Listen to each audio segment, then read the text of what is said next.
Well, it's a story that we've covered often here on CNN. A blogger in Saudi Arabia was sentenced to a decade in prison and 1,000 lashes for insulting Islam. Well, now, according to his wife, Raef Badawi may be retried for apostasy, a crime punished by the death penalty in the kingdom.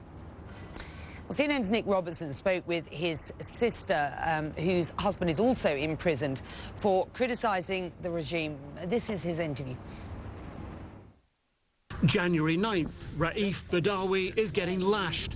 The first 50 of 1,000 lashes to be broken up into 20 weekly instalments. Somewhere in the crowd, his sister is getting jostled. After lashing is finished, I feel disgusting when all the people, they will say, Allahu Akbar, Allahu Akbar. Why you will say like that? He didn't do anything. And I will talk someone in front of me, and I will say, you know him? He said, no. I said, you know why they will give him this lash? He said, no. A little later, her brother calls her from jail. He said, I will saw you there.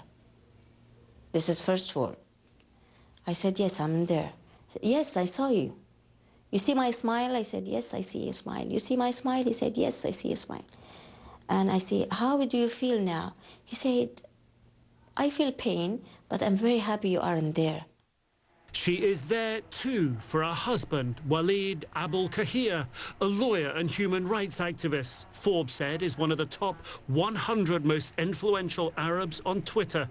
He's also the first person jailed in Saudi using the kingdom's new terrorism laws, which prohibit criticism of the regime, raising concerns among activists. New powers to tackle Al-Qaeda and ISIS are being turned on them. Stifling change here. Her brother, her husband, just a few of the activists locked up, she says, is systemic. They don't want to be anyone to talk. They will give exam. Raef, it's exam. Walid, exam. Lujain Mesa, exam. Hamid, exam. Everyone, it's exam. To let everyone to afraid, don't want to be talk, and really that's what's happening now. Before he was convicted, her husband had been defending her brother Raef. Both men have now been nominated for a Nobel Peace Prize. Raef's website, Free Saudi Liberals, calls for greater freedoms of speech, himself taking issue with the country's religious police, led to his arrest in 2012, sentenced to 10 years in jail and 1,000 lashes for criticizing Islam. But the government, they didn't want the people to take the rights. If they will take the rights, or they will asking about the rights, they will open a lot of door. The government, they didn't want this door. They want everything, it's locked. Her own path to activism has not been an easy one. Escaping an abusive father in 2009 to this, Jeddah's only women's shelter that had just been sanctioned and funded by the last king, Abdullah. Other royals told police to protect her. It's when she met her husband, who represented her as her father came after her legally, using laws of men's rights over women. He got her locked up in jail for 6 months in 2010. Samira Badawi is standing up against two of the most significant challenges facing women in Saudi Arabia. But her struggles have won her international acclaim, meeting Hillary Clinton, Michelle Obama at the 2012 Women in Courage Awards.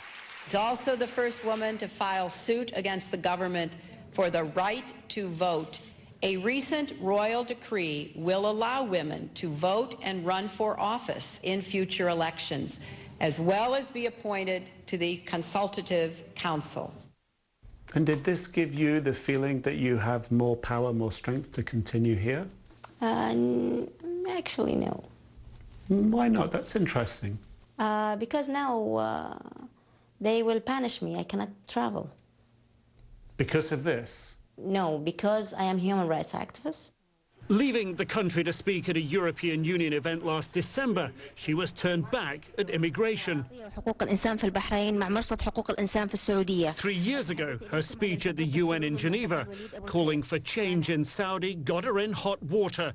The Saudi delegation there interrupting her speech. Saudi Arabia, you have the floor. Thank you, Chairman. With all due respect, of course the Council has to give the floor to everyone. However, But she says internationalizing Saudi Arabia's internal struggles is paying off. International outrage over her brother's lashes is having an impact. It's mean the government, they will really thinking now about situation of my brother. All the world they will talking and they will make a lot of campaign for Raef. Reality is no one really knows what the government is actually thinking. They didn't release a statement saying why he didn't get more lashes in January. It's typical of the glacial change here. But take Samar's case, for example. If the King Abdullah, hadn't authorized and funded the women's shelter she hid out in, would her voice have been stifled? Would she been able to be one of the growing activists today? Her message, she says, is not to overthrow the government, but just bring equal rights for all. That's why I'm fighting. I must do a good place for them. A better world for your children. Yes, I must do that. I must. To live